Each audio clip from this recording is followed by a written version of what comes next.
Jemaat yang terkasih, periode kemajelisan atas diri Bapak Sain Julianto telah berakhir pada bulan Agustus yang lalu. Atas nama Majelis dan Jemaat GKI Parakan, kami mengucapkan terima kasih atas kerjasama dan pelayanan dari Bapak Sain Julianto. Jabatan penatua telah selesai, tapi pelayanan pada Tuhan tidak akan pernah selesai. Tetaplah melayani Tuhan. Tuhan Yesus memberkati. Setelah ini akan diberikan piagam sebagai tanda terima kasih atas segala pelayanan Bapak Sain.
Saudara-saudara, kebaktian ini berlangsung di dalam nama Bapa, Anak, dan Roh Kudus. Amin.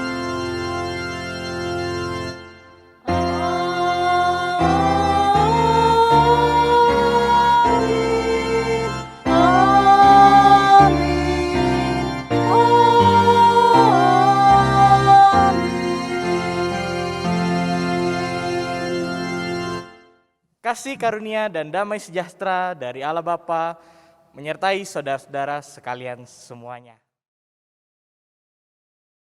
Saudara-saudara, minggu ini bertemakan tentang ketabahan dalam berharap. Minggu ini kita mau diingatkan kembali oleh firman Tuhan bagaimana kegigihan dan juga semangat dari seorang perempuan Siro-Fenisia. Karena keimanannya tersebut, ia dapat menyembuhkan penyakit anaknya. Minggu ini kita mau belajar bagaimana kita menjaga keimanan kita supaya tetap teguh di dalam pengharapan. Kiranya pada minggu ini Tuhan menolong kita semua di dalam mengerti dan juga memahami serta melakukan firman Tuhan. Saudara-saudara, mari kita menyatukan hati, mari kita bersatu di dalam doa untuk mengaku setiap dosa dan kesalahan kita. Mari kita berdoa. Puji syukur ya Tuhan atas berkat-berkat-Mu. Pada hari ini ya Tuhan, hari Minggu ini kami mau berdoa dan juga mau mengakui segala kesalahan dan juga dosa-dosa yang telah kami lakukan. Ya Allah Bapa, kiranya Engkau saja yang boleh mengenal setiap hati kami. Biarlah Engkau saja yang boleh mengetahui setiap tindakan dan juga kesalahan kami. Kami juga mau mengakui di dalam lubuk isi hati kami mau mengakui betapa kami menyesalnya dan juga betapa kami mau untuk bertobat dan juga mengakui segala kesalahan kami. Kiranya Engkau saja sebagai Allah Bapa yang menuntun kami ke dalam jalan kebenaran. Hanya di dalam nama Allah Bapa, Putra dan Roh Kudus, Allah kami yang hidup. Amin. Saudara-saudara, bagi kita yang sudah mengakui dan juga percaya kepada Tuhan, berita anugerah diambil dari Kolose 1 ayat 21 sampai dengan 22. Juga kamu yang dahulu hidup jauh dari Allah dan yang memusuhinya dalam hati dan pikiran seperti yang nyata dari perbuatanmu yang jahat, sekarang diperdamaikannya di dalam tubuh jasmani Kristus oleh kematiannya, untuk menempatkan kamu kudus dan tidak bercelah dan tak bercacat di hadapannya. Demikian berita anugerah dari Tuhan.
Saudara-saudara, sebelum membaca dan merenungkan firman Tuhan, mari kita satukan hati meminta pertolongan Tuhan. Mari kita berdoa. Puji syukur ya Allah Bapa, Pada saat ini kami bersyukur Tuhan karena Engkau masih boleh memperbolehkan kami untuk beribadah walaupun melalui media online ya Tuhan. Berkatilah setiap jemaat yang mengikuti ibadah, berkatilah setiap majelis yang bertugas, berkatilah setiap jemaat yang mengikuti ibadah ini agar diberikan koneksi internet yang baik, diberikan suasana untuk beribadah dengan yang baik ya Tuhan. Ya Allah Bapa, berkatilah juga kami yang akan membaca dan merenungkan firman-Mu, berkatilah setiap hati kami, berkatilah juga setiap isi kepala kami agar kami dapat fokus, kami dapat mengarahkan setiap hati dan pikiran kami kepada jalan kebenaran yang Engkau berikan kepada kami. Ya Allah Bapa, terima kasih ya Tuhan, kami juga memohon kepada Roh Kudus agar terus hadir di dalam setiap kehidupan kami, supaya kami juga ketika membaca dan merenungkan firman-Mu, itu sebagai bukti nyata bahwa Roh Kudus hadir dan Engkau juga hadir ya Tuhan di dalam setiap kehidupan kami, menuntun langkah-langkah kami kepada jalan kebenaran. Terima kasih Allah Bapa, inilah doa kami, hanya di dalam nama Allah Bapa, Putra dan Roh Kudus, Allah kami yang hidup. Amin.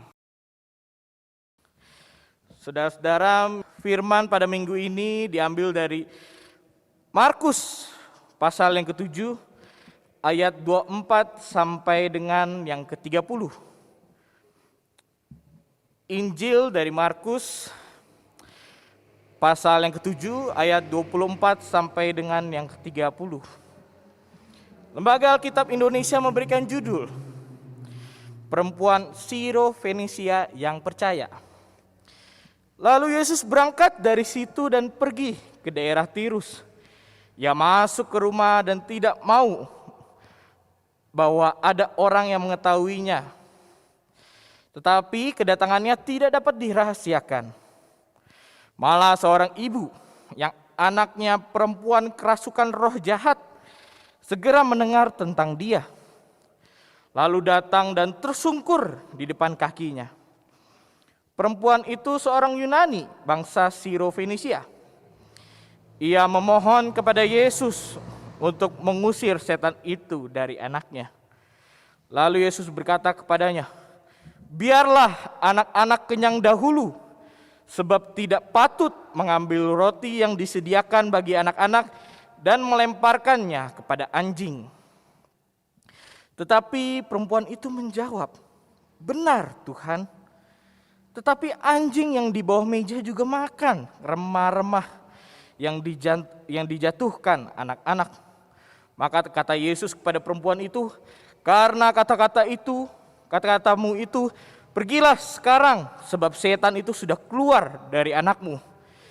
Perempuan itu pulang ke rumahnya, lalu didapatinya anak itu berbaring di tempat tidur, sedang setan itu sudah keluar.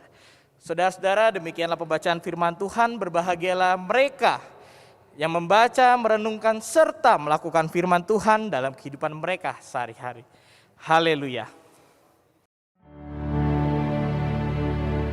Haleluya, haleluya, haleluya.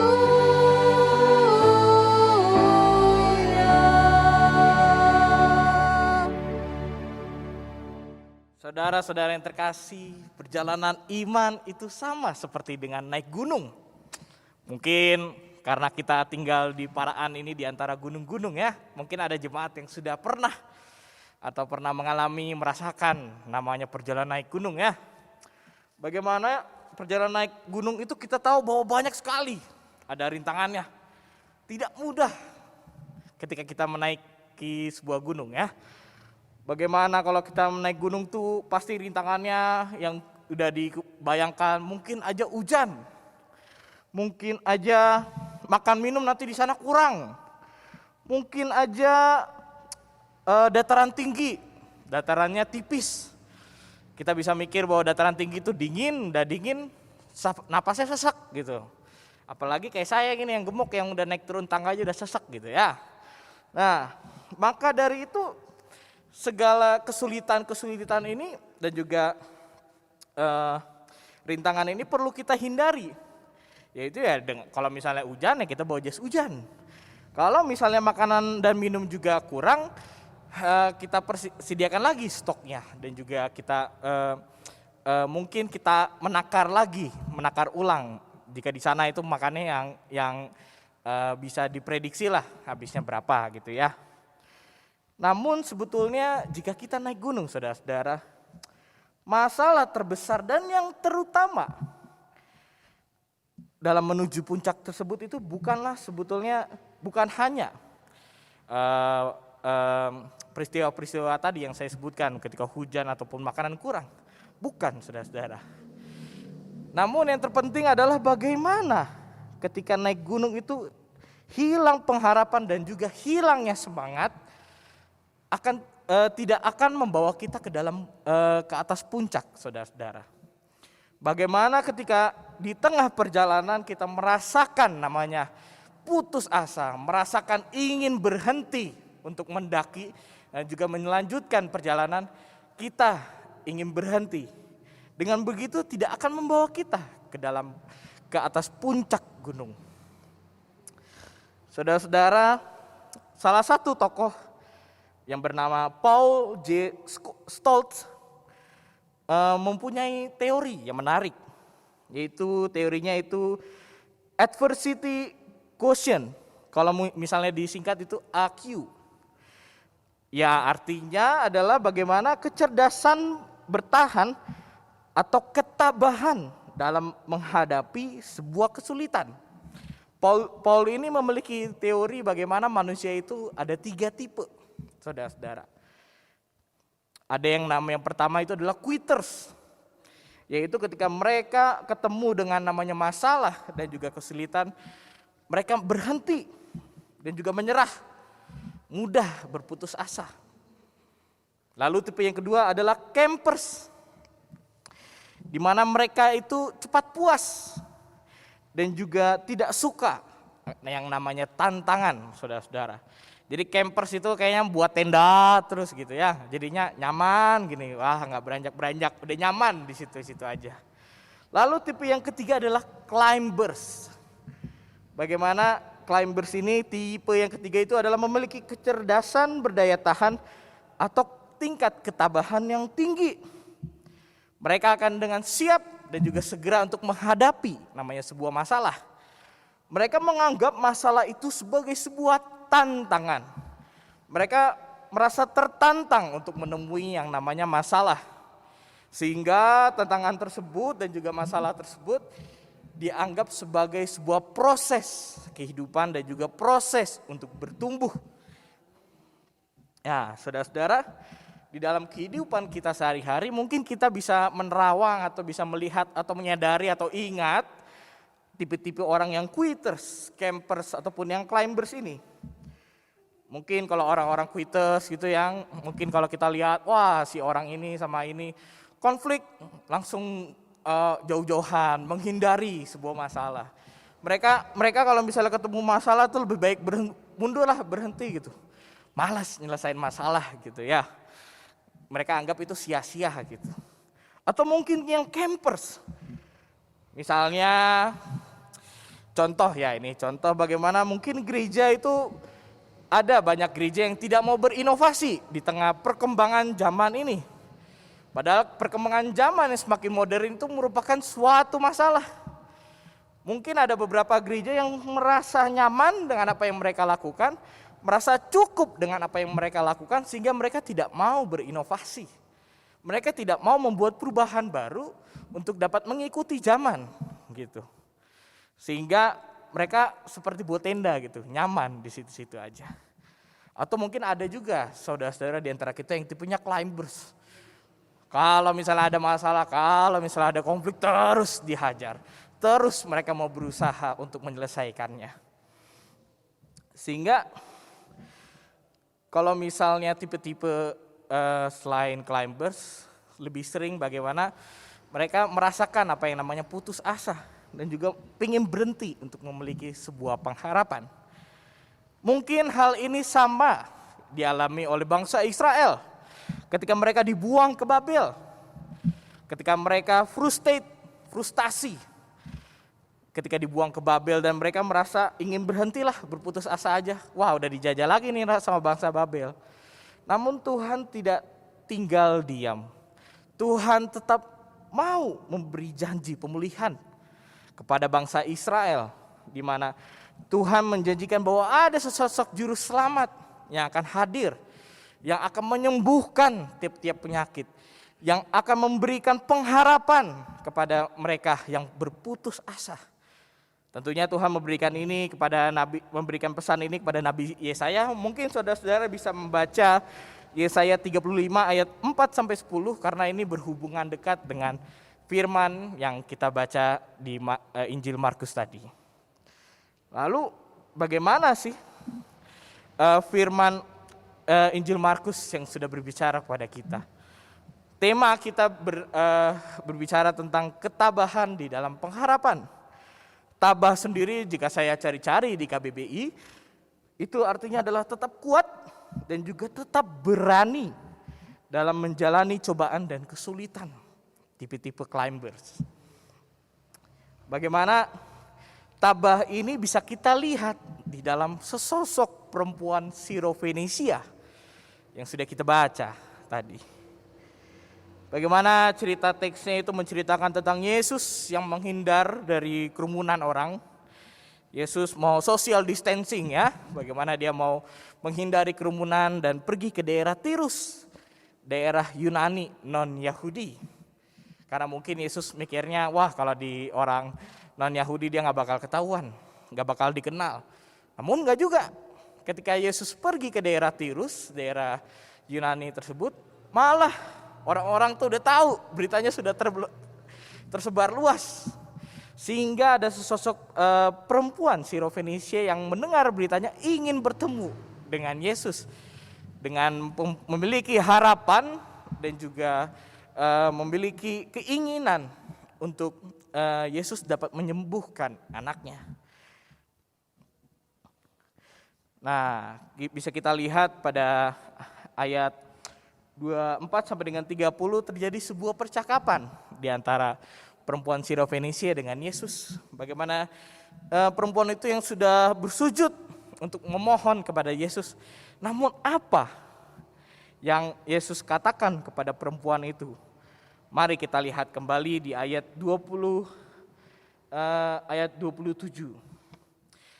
Biarlah anak-anak kenyang dahulu, sebab tidak patut mengambil roti yang disediakan bagi anak-anak dan melemparkannya kepada anjing.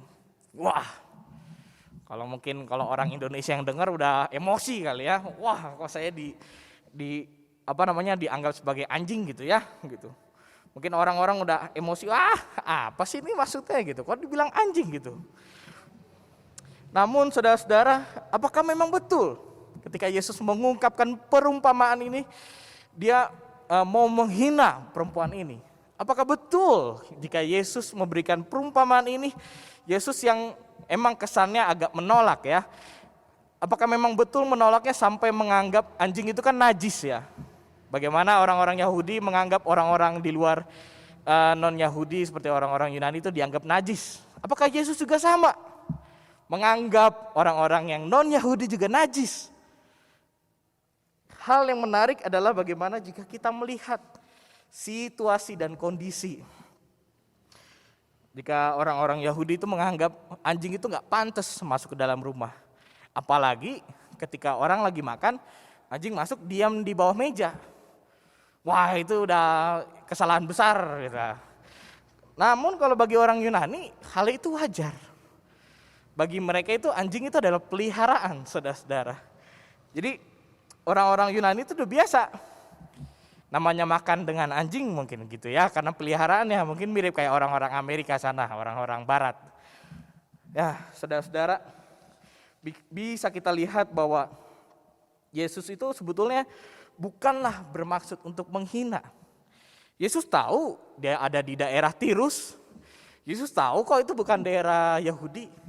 Yesus juga seharusnya tahu. Yesus juga pasti tahu lah. Ini perempuan ini bukan orang perempuan Yahudi. Orang ini adalah perempuan orang Yunani. Yesus seringkali berbicara dengan berdasarkan latar belakang orang yang jadi Yesus itu melihat lawan bicaranya itu bangsa mana. dia pasti melihat dulu latar belakangnya. Nggak mungkin dia ngomong berdasarkan perspektif mata orang Yahudi, yaitu Yesus. Sehingga apa yang dilakukan Yesus itu sebetulnya sebuah kenyataan, di mana orang Yunani itu udah biasa seperti itu. Namun apa sih maksudnya? Apa sih maksud teks yang kita baca di hari Minggu ini? Bagaimana teks yang kita baca itu memberikan suatu artian, yaitu bahwa Yesus itu dikirim oleh Tuhan untuk terlebih dahulu mengutamakan untuk mengajar kepada orang-orang Yahudi terlebih dahulu. Yesus itu tahu bahwa dirinya itu diutus untuk domba-domba Yahudi.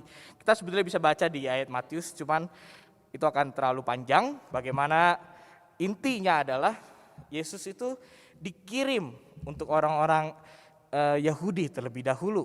Bagaimana kalau dalam perumpamaan Yesus, anak-anak itu dianggap sebagai bangsa Yahudi.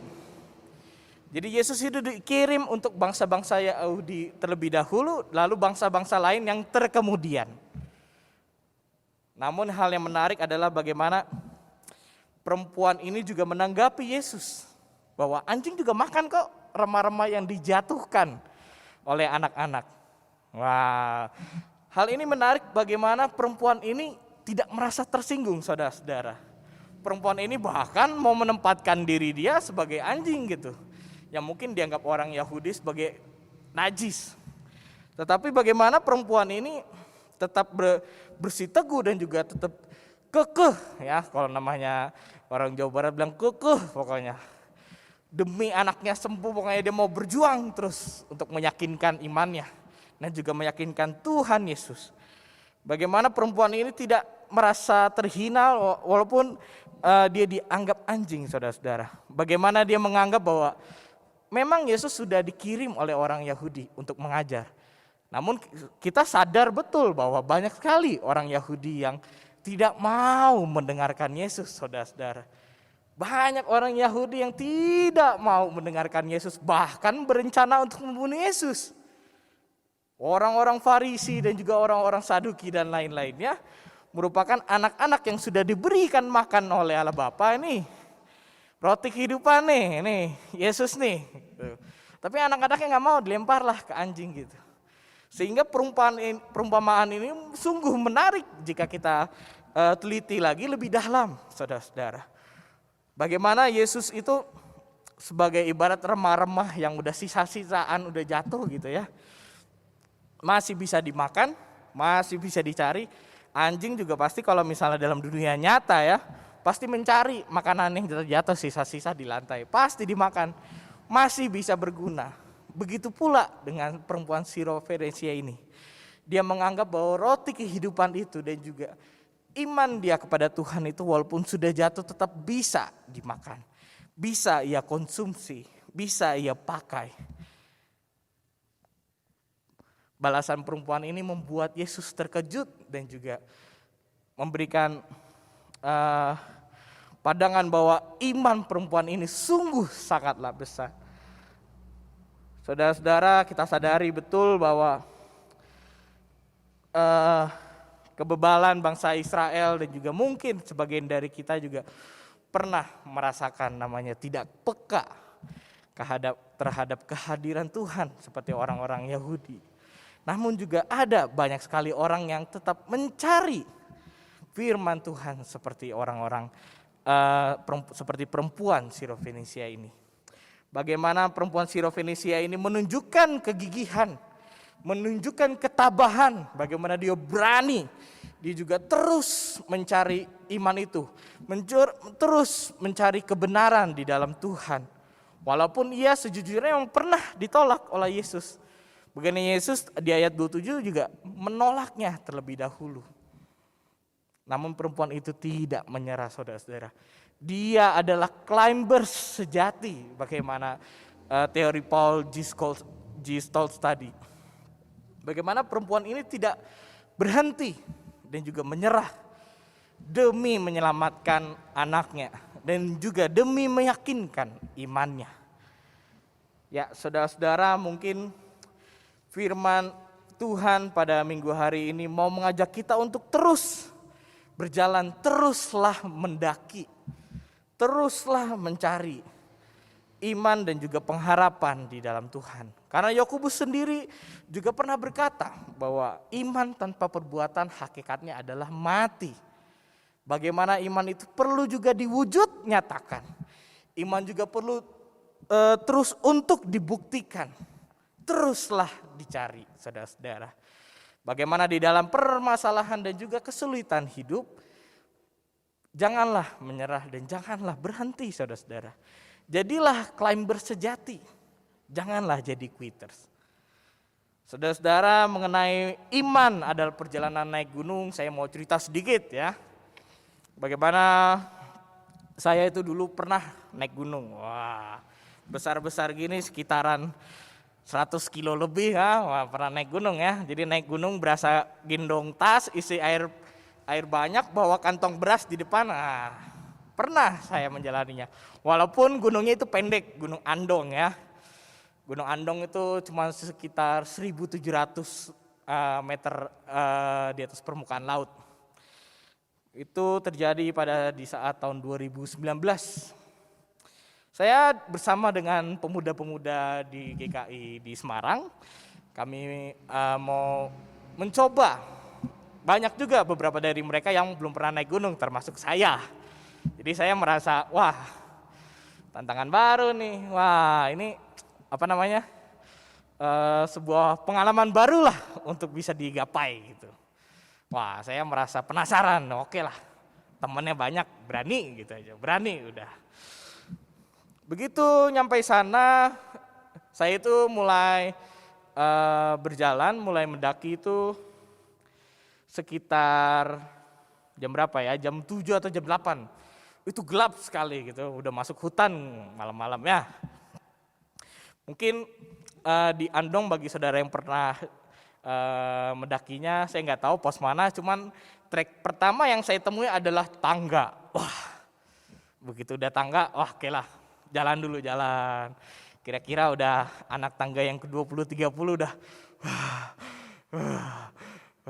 udah capek gitu. Bagaimana pada waktu itu saya mikir, wah kok jadi nyesel ini mau naik gunung gitu. Udah tangga 30 aja udah ngos-ngosan berabe gini gitu. Udah bawa kantong beras di depan, bawa air minum di belakang sama makanan. Wah, saya mikir, waduh, kok berani sih ngambil tantangan kayak begini gitu. Namun saya dikuatkan oleh teman saya, ayo bisa, udah gampang, pelan-pelan aja, pasti bisa, oke. Dengan banyak istirahat, akhirnya saya terus berjalan, walaupun akhirnya dari sekitar berapa puluh orang saya yang paling belakang bersama pemimpin yang tahu jalan gitu ya. Bagaimana yang di depan tuh orang-orang yang udah nggak bisa berhenti jalannya harus daki-daki terus, sedangkan saya nggak mampu dan saya nggak kuat. Sempat putus asa, sempat juga pengen nyerah. Cuman ketika menyerah di tengah-tengah jalan, saya ngeliat lagi jalan sebelumnya. Wah, tapi udah nyampe sini nih. Wah, tapi katanya udah di tengah jalan, sekitaran berapa ratus mdpl lah di situ. Udah mau 1000-an. Wah sayang loh, ini dikit lagi udah setengah perjalanan nih. Saya juga mikir kalau balik juga nggak tahu jalan sendiri. Dan juga udah sayang jauh-jauh dari Semarang ke daerah Andong itu di dekat Kopeng sana. Wah, ya udahlah. Saya melanjutkanlah perjalanan mendaki gunung ini. Walaupun orang normal tuh ya biasanya mendaki Gunung Andong tuh 2 jam tuh udah kelar. 2 jam kurang malah, 1 jaman lebih lah. Saya waktu itu 2,5 jam, saudara-saudara. Wah, 2,5 jam itu udah ngos-ngosan parah, itu udah keringetan, udah nggak tahu lagi lah mau gimana. Namun saudara-saudara, refleksi yang menarik adalah ketika sudah sampai puncak. Ketika sudah mencapai puncak itu sekitar malam-malam itu jam 12 atau jam 1 atau jam 2 gitu ya. Sungguh sangat puas bagaimana akhirnya saya melihat, wah ternyata saya bisa. Walaupun dengan badan gemuk seperti ini yang capek gak bisa berdiri lama, wah akhirnya bisa loh melewati rintangan gitu.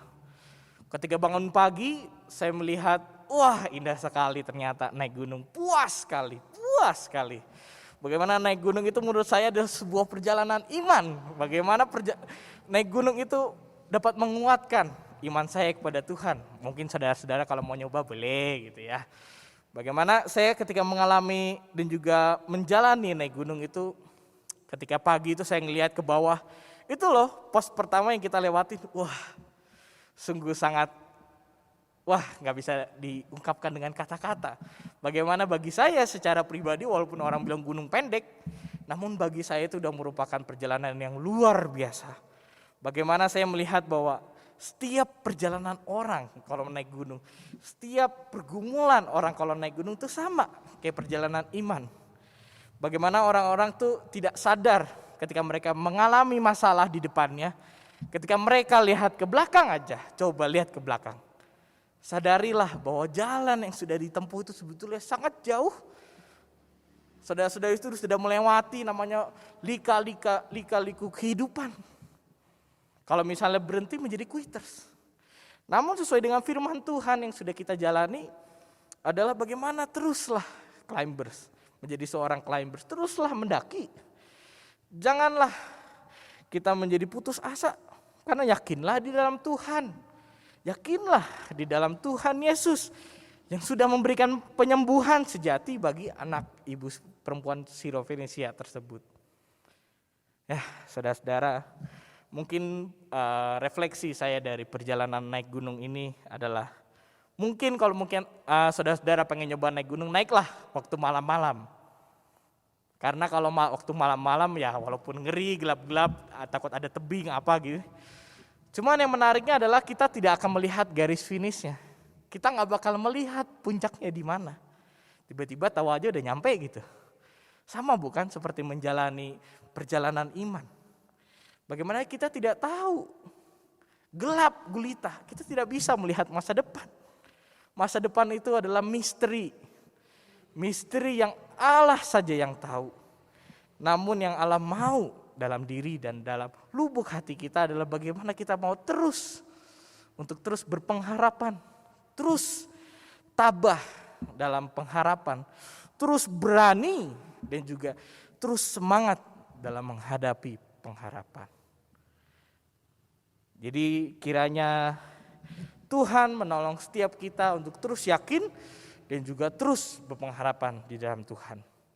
Kiranya Tuhan menolong kita semua. Amin.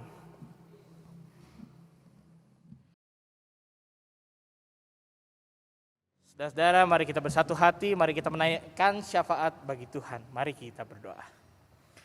Ya Allah Bapa, kami sungguh mengucapkan syukur atas berkat dan juga penyertaan yang boleh dan juga sudah Kau berikan kepada kami. Terima kasih atas segala proses kehidupan dan juga segala kendala dan juga permasalahan yang sudah kami lewati hanya bersama-Mu saja ya Tuhan. Ya Allah Bapa, pada hari ini kami mau menaikkan syafaat bagi-Mu. Berkatilah Tuhan setiap diri kami, setiap jemaat yang mengikuti ibadah. Kami yakin dan betul bahwa diri kami merupakan manusia yang kurang sempurna ya Tuhan. Berkatilah setiap pergumulan dan juga setiap permasalahan yang kami derita dan juga kami alami. Kami yakin dan percaya bahwa dengan diri-Mu sajalah harapan kami. Dan juga dengan diri-Mu sajalah kekuatan kami. Engkau dapat membantu kami dan juga berjalan beriring-iringan bersama dengan kami dalam menghadapi segala permasalahan hidup kami. Ya Allah Bapa, kami juga mau berdoa bagi setiap keluarga dan juga setiap rekan-rekan jemaat di GKI Paraan ini ya Tuhan. Berkatilah mereka walaupun lebih banyak di rumah, lebih banyak social distancing. Berkatilah agar jemaat-Mu ini ya Tuhan, jemaat GKI Paraan ini dapat terhindar dari virus berbahaya, dari virus COVID-19 ya Tuhan. Berkatilah agar setiap jemaatnya diberikan kesehatan dan juga diberikan kekuatan sehingga mereka pun dapat hidup sehat dan juga terhindar dari penyakit ini ya Tuhan. Ya Tuhan, kami juga mau berdoa bagi saudara-saudara yang sedang mengalami sakit dan juga sedang dalam masa pemulihan, yaitu Bapak Gideon Setiawan, Ibu Chan Yohu, Ibu Siolin, Maklis, Saudari Lani Setiawati, Bapak dan Ibu Kwi Tiong Sing dan juga mertua dari Bapak Robert ya Tuhan, berkatilah setiap mereka. Kami yakin dan percaya bahwa diri-Mu sajalah kekuatan dan juga diri-Mu sajalah yang dapat memberikan mukjizat penyembuhan bagi setiap mereka yang sakit. Berkatilah mereka ya Tuhan di dalam pergumulannya, berkatilah keluarganya selalu juga yang menemani mereka senantiasa. Berikanlah keluarganya kekuatan dan juga ketabahan di dalam menjalani masa-masa sulit ini ya Tuhan. Hanya dengan nama-Mu saja ya Tuhan kami mau berharap agar Engkau dapat menyembuhkan setiap permasalahan mereka. Ya Allah Bapa, kami juga mau berdoa bagi gereja-Mu ya Tuhan, GKI Paraan. Berkatilah agar situasi COVID ini dapat cepat berlalu sehingga kami juga dapat menjalani kegiatan ya Tuhan di dalam gereja-Mu ini, kegiatan onsite. Kami sudah merindukan untuk dapat beribadah kembali, dapat bersosialisasi kembali dengan jemaat-Mu ini. Berkatilah agar jemaat-Mu bisa bertumbuh walaupun di masa-masa PPKM ini ya Tuhan. Kami memohon agar setiap jemaatnya juga turut dapat bekerja sama dengan para majelis dalam terus membangun rumah-Mu, rumah Tuhan ini ya Tuhan. Ya Allah Bapa, kami juga mau berdoa bagi bangsa dan negara kami ya Tuhan. Berkatilah setiap pemimpin negaranya, mulai dari presiden hingga kepala daerah ya Tuhan. Berkatilah setiap hati mereka agar mereka juga memiliki hati yang takut akan Tuhan. Berkatilah setiap keputusan yang mereka ambil dapat memperhatikan setiap orang-orang dari tingkat yang tertinggi hingga yang terendah. Ya Allah Bapa, berkatilah agar setiap keputusan yang diambil dan juga yang diberikan dan juga yang akan dilaksanakan dapat memberikan kesejahteraan bagi seluruh rakyat Indonesia.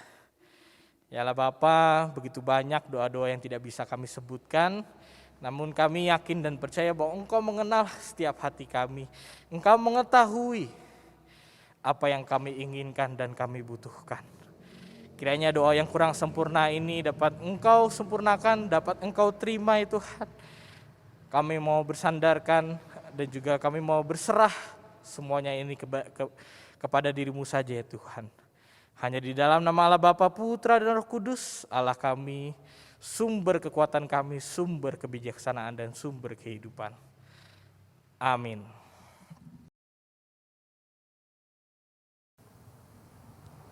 Marilah kita bersama dengan umat Allah di masa lalu, masa kini, dan masa yang akan datang, mengingat pengakuan pada baptisan kita menurut pengakuan iman rasuli.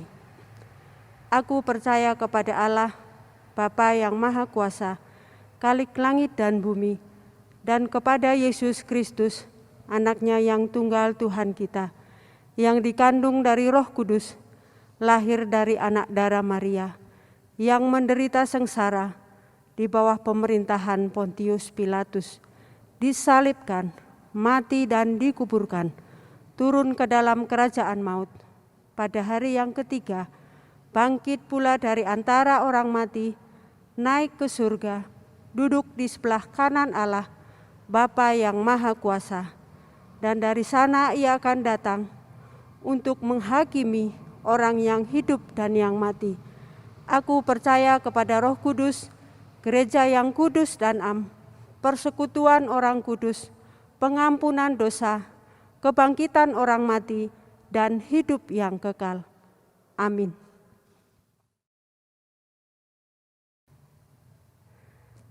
Bersama-sama kita akan memberikan persembahan yang terbaik kepada Tuhan. Sebagai nats persembahan kita pada saat ini diambil dari Ulangan 16 ayat 16b sampai 17. Begini bunyinya. Janganlah ia menghadap hadirat Tuhan dengan tangan hampa, tetapi masing-masing dengan sekedar persembahan sesuai dengan berkat yang diberikan kepadamu oleh Tuhan Allahmu. Kita serahkan persembahan kita kepada Tuhan. Mari kita berdoa. Tuhan Allah Bapa kami yang baik, kami mengucap syukur Tuhan buat kebaikan, kemurahan Tuhan dalam hidup kami. Tuhan masih memberikan kesempatan kepada kami. Tuhan masih memberikan kesehatan, kekuatan kepada kami sampai pada saat ini. Tuhan, saat ini kami mau memberikan persembahan kepada Tuhan sebagai ungkapan syukur kami atas pemeliharaan hidup kami. Biarlah Tuhan yang memberkati persembahan ini supaya menjadi berkat, menjadi kemuliaan bagi nama Tuhan. Kami berdoa untuk penatua yang mengelola persembahan ini. Biarlah Tuhan yang memberikan hikmat dan kebijaksanaan supaya persembahan ini bisa menjadi berkat di tempat ini. Tuhan, ampunkanlah segala dosa dan kesalahan kami di dalam kami memberikan persembahan ini. Di dalam nama Yesus kami berdoa dan mengucap syukur. Amin.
Bersama Yesus ada jalan keluar untuk masalahmu, untuk masalahku, untuk masalah kita semua.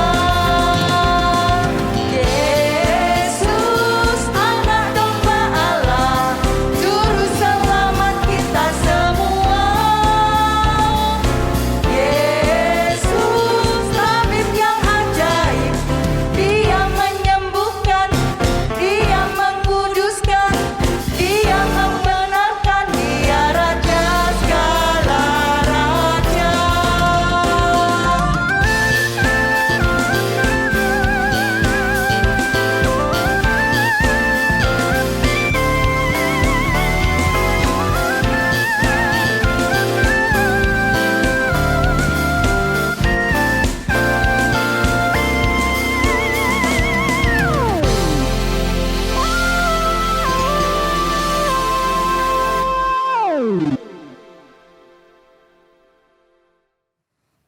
Saudara-saudara, kini pulanglah dan terimalah berkat dari Tuhan. Kiranya kasih karunia dari Allah Bapa, dari Putra Tuhan Yesus Kristus, dan melalui persekutuan Roh Kudus menyertai saudara dari dulu, sekarang, hingga selama-lamanya. Amin.